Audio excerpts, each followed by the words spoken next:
I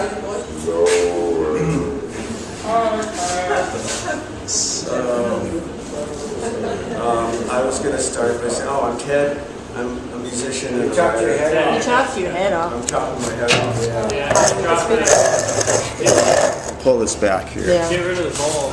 Well, no, it's really chopping my head off before, which is okay. I don't really care. I mostly use it for. Well, you got from your eyebrows up is missing. That's my turn. Maybe you should sit on the couch. Oh, It's all fine, but I'm sorry, I don't want to take a lot of time, but I wrote a piece today. Well, what I was going to say first was that, I'm Ted, I'm a musician and writer, and I'm making a film. And the other night, the other night we did a gay pride party here that was really fun. Sherry and I did our duet of I Got You Babe. And I had this cockamamie idea that I wanted to do a wild thing. And I thought, that's such a simple song. And I practiced it more than I usually practice during that day. And then I got up there and, with like Kate Pearson from the B-52s sitting there because, it's 1,000 people and a band, which is a great band, but actually better musicians than I am. And I totally froze and stuck the song wildly. I just couldn't even hit chords I played all the time. It was wild. It was good though, because, and then I just went into some songs that I know really, really well, that Sherry and everybody in the band knows, and so it was okay. But I was kind of embarrassed about it, and then I had to really deal with it. That night and the next day I was kind of just, embarrassed, but not even, after a while I didn't really feel bad. I just kind of felt humble, like I'm not really,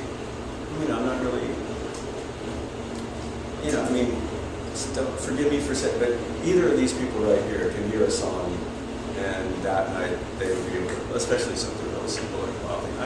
I'm not that kind of guitar player, I'm really not. Just not. And so it was a good experience. But what I wanted to read, if you don't mind, is something that I wrote today. And I'll try, if it gets to be too long, I'll stop. But I wrote this today as a blog, possibly, and it's kind of to accompany what the band's story has been lately. And but whether they publish it or not, I don't really care. I'm going to put it on something like maybe my own website or something. And it has to be. It's called The Day Fred Drake Died, June 20th, 2002. I don't remember it being a Thursday, but I do know that it was the last day of spring. Temperatures had cooled to around 100 degrees Fahrenheit at noon from earlier in the week when it was hanging around 106. Hospice nurses had told me there was nothing more they could do to ease Fred's pain. His fingers pumped the morphine drip, but it was set to only deliver the painkiller every so often. It was mostly psychological now. The last time Fred had left his house was a few evenings earlier to wish Michael Callahan a happy birthday, or maybe to say goodbye to Mike and his wife Karen, the born-again Christian couple who still had held traces of having once been hippies, Michael's hair, for one, still all the way down his back, and who had given Fred his last true love, Cashmere, an Arabian stallion. One other time, Fred snuck out in his van down to Sam's Market. I stood on the adobe wall to watch where he was going, not in the best shape to be driving around in the heat. I had called Joe and Charles Drake in Houston to suggest that they fly to Ontario instead of driving to Joshua Tree as planned. I had a feeling there wasn't time for them to drive. Fred had stopped eating and was only sipping cold ginger ale through a straw now. He had stopped smoking the pot that had helped with his pain and with his appetite. Joe had been out to visit a few weeks earlier while Fred was undergoing radiation therapy. Fred hung the stereotactic face mask that they'd made for his treatments on the wood panel wall above the bathroom door. It was a perfect likeness of Fred, which creeped his mom out a bit. A space-age thermoplastic death mask. There had been Mother's Day brunch at 29 Palms Inn. Fred had been told he had 2 to 3 months to live.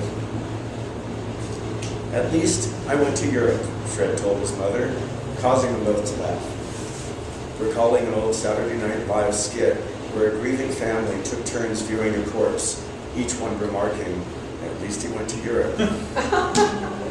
That was their relationship. Jo was an older female version of Fred, down to the slender, good looks, sparkling green eyes, cutting wit, coffee, and cigarette. From Jo, Fred had unwittingly perhaps learned to hold court, to charm, and to entertain his guests for hours at a time. Everyone in Fred's immediate orbit, because it was an orbit, where he was the dying sun. Everyone in his immediate orbit had spun in his or her own direction like spinning tops. My partner at the time, Elliot Arce, had reacted to Fred's imminent death by taking a job in LA, delivering packages for movie studios, alternately burning through town and sitting in LA traffic. That morning, she had delivered a package to a post-production house in Burbank in her recently purchased Saab 700, where she ran in to use the women's room. The keys, set atop the toilet, were sucked down by the powerful vacuum of the toilet's flush and lost.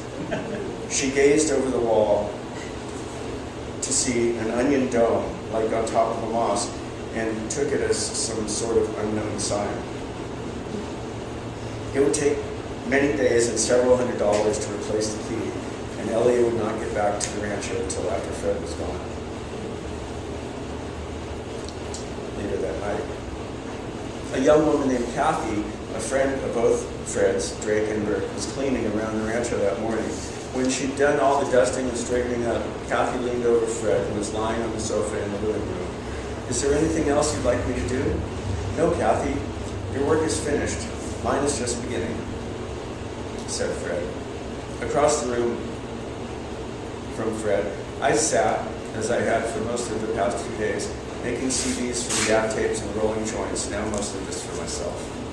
In-home health services, IHHS, may have objected had they known in those days before the widespread acceptance of medical marijuana. To Fred, smoking pot made the difference between feeling sick and feeling hungry, between worrying and playing his guitar into a microphone. "We started with blank tape," Fred would say at the end of a productive all-night session in healthier times. "Is this the best mix?" I would ask him now. "I think there's a better one right after this," he would remember correctly. He wanted me to archive his recordings, and maybe just as much he wanted to review his life's work, the music he had recorded at his home, the rancho, since the day he stumbled upon his dream, guided to that rental in Joshua Tree 9 years and 2 months earlier. There was his completed album, Twice Shy, which had been released on 9/11. There were 2 albums with his band, The Earthlings. There was a completed album of rhythm-based grooves called Riot. There was an ocean of ambient music and a mountain of unfinished cowboy love songs on DAF tunes. Fred's ambient music was filling the space between the silence and the long, deep breaths. In meditation class, I'd asked my instructor, the former radical journalist Art Kunken, about the Tibetan Book of the Dead, which Fred kept near his bed. Should I begin reading it to him? "I don't think it's necessary. It could make him feel anxious. Just think about it when you're with him," Art advised. Art had been with his friends Allen Ginsberg and Timothy Leary, who had translated the Tibetan Book of the Dead for the acid generation, in the hours leading to each one's passing, so I trusted him. "Be a calming presence," he demonstrated with the words he said. Art had taught me that the Tibetans believe that ideally our essence, what we call spirit,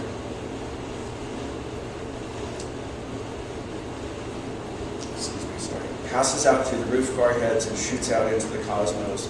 This is why the monks plant their feet firmly on the ground and take a deep breath at the time of their passing.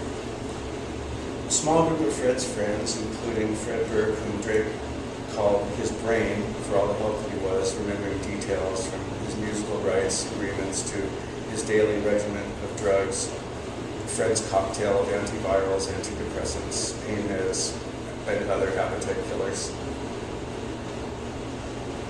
There was Victoria praying out loud. there was Chrissy Wilson, Fred's wife, his female counterpart from Wales, and myself. We each took turns saying goodbye. I'll always be with you, he promised. Fred sat up straight on the couch, surrounded by the others, as I watched from the soundboard chair. A note hovered in the room and then faded out. Fred planted his feet squarely on the floor in front of the couch. He leaned his head back as he exhaled his final breath. His essence seemed to pour like a fountain out through the roof of his head, launching towards the heavens like a Tibetan cowboy. Chrissy and Fred Burke managed to carry Fred into his little bed.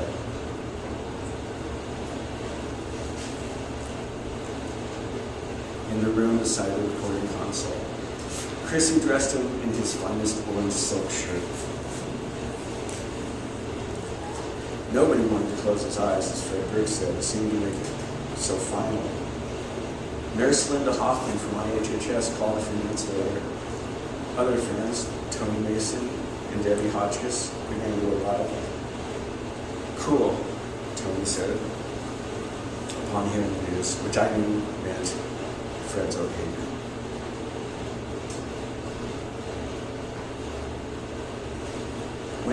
When Nurse Linda arrived from her 18-year-old's birthday celebration, she noticed the serious expression on Frederick's face. We agreed that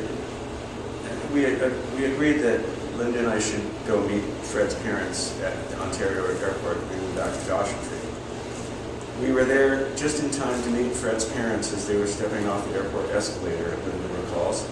It was a very emotional time as they did not know that Fred had actually passed.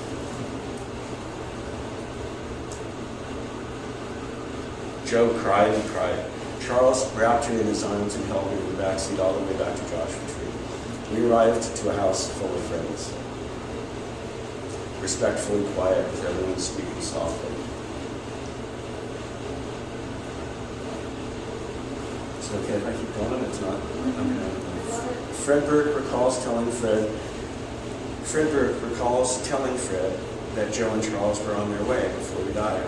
And I do remember his expression changing afterwards when they arrived. Fred Burke remembered. Nurse Linda concurs. One thing that I will never forget is the smile that was now present on Fred's face. He no longer had the serious look that he had earlier, as his mom was there. One friend who had arrived with Robert Allen, the third part of our band, the Ministry of Fools. After Fred's body had been taken away, Robert and I went back to the house that I shared with Elliot. I found a picture lying there